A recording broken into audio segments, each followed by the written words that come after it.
on est sur le Nasdaq 100, donc l'indice américain. On est en format 30 minutes. On a eu, quand on regarde le MACD, on a eu un signal de vente théorique ici.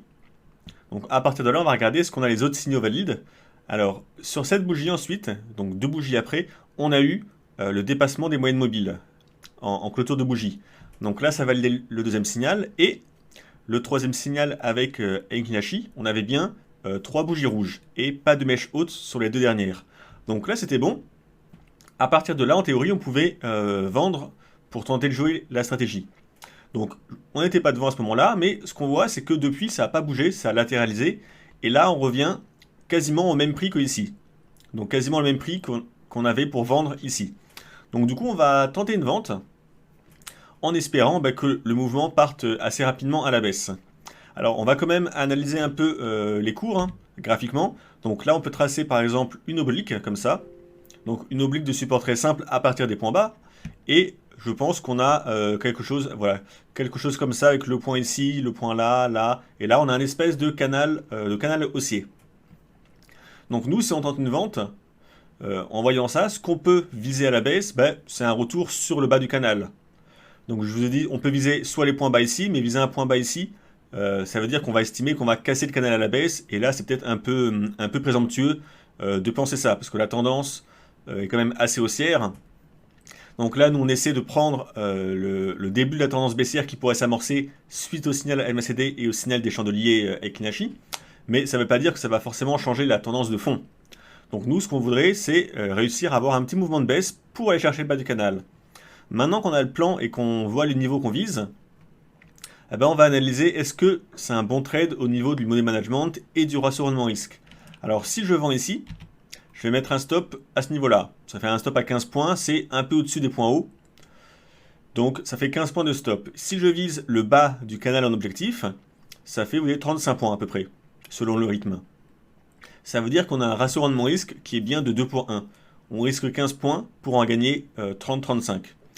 Du coup, vu qu'on a un bon ratio rendement risque, qu'on a un stop maîtrisé, et qu'on a eu les signaux de la méthode avec le MACD, les moyennes mobiles et les chandeliers Enkinashi, on va simplement prendre une vente. Donc là, on va vendre. On a dit un stop à 15 points, on avait dit, voilà, 15 points. Une limite, on va mettre 35, et on prend la vente. Donc voilà, là, maintenant, on est placé. Alors après, vous pouvez ajuster un peu vos trades, hein. Si vous jouez dans le sens de la tendance dominante long terme, n'hésitez pas à avoir des objectifs ambitieux. Si vous prenez un mouvement comme ça, là on s'attend à un mouvement de baisse avec tous les indices qu'on a eu, mais c'est un mouvement de baisse qui va avoir lieu dans une tendance de fond haussière. Donc dans ce cas-là, il faut être moins gourmand sur l'objectif et il ne faut pas viser des points bas extrêmes.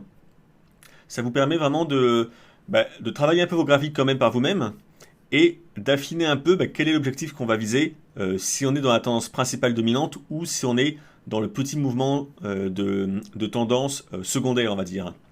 Donc là, voilà, on est en place sur le trade.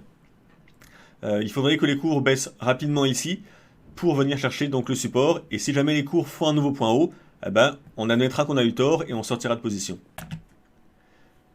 Il s'est passé une journée depuis le trade qu'on a ouvert hier. Alors le take profit a été atteint ici en bas de notre oblique.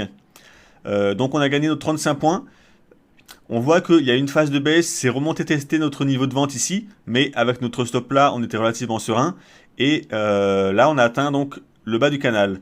Donc on a bien fait de couper parce que là, vous voyez, c'est en train de rebondir. Et d'ailleurs, je regardais, là, dans la phase de rebond, on a un signal d'achat MACD à partir de là. Et si on voulait appliquer la méthode, la première bougie qui clôture au-dessus des moyennes mobiles, c'est celle-ci.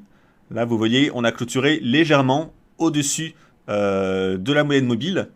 Et on avait deux chandeliers Enkinashi consécutifs, bleus. Et celui qui donne le signal n'avait pas de mèche basse.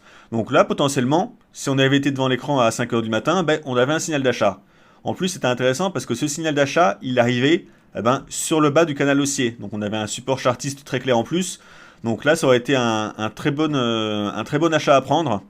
Et là, l'achat serait en gain actuellement de 15 points. Donc vous voyez, on aurait pu jouer dans les deux sens. Là, on a pris nos 35 points dans la phase de baisse, dans la grande tendance haussière. Et là, on aurait pu repasser à l'achat et viser un rebond à l'intérieur du canal avec un trade qui aurait été, je pense, assez bon. Enfin bon, on va pas refaire l'histoire, on n'était pas là. De toute façon, on loupera toujours des trades. Mais dans la logique, voilà ce qu'on aurait pu faire.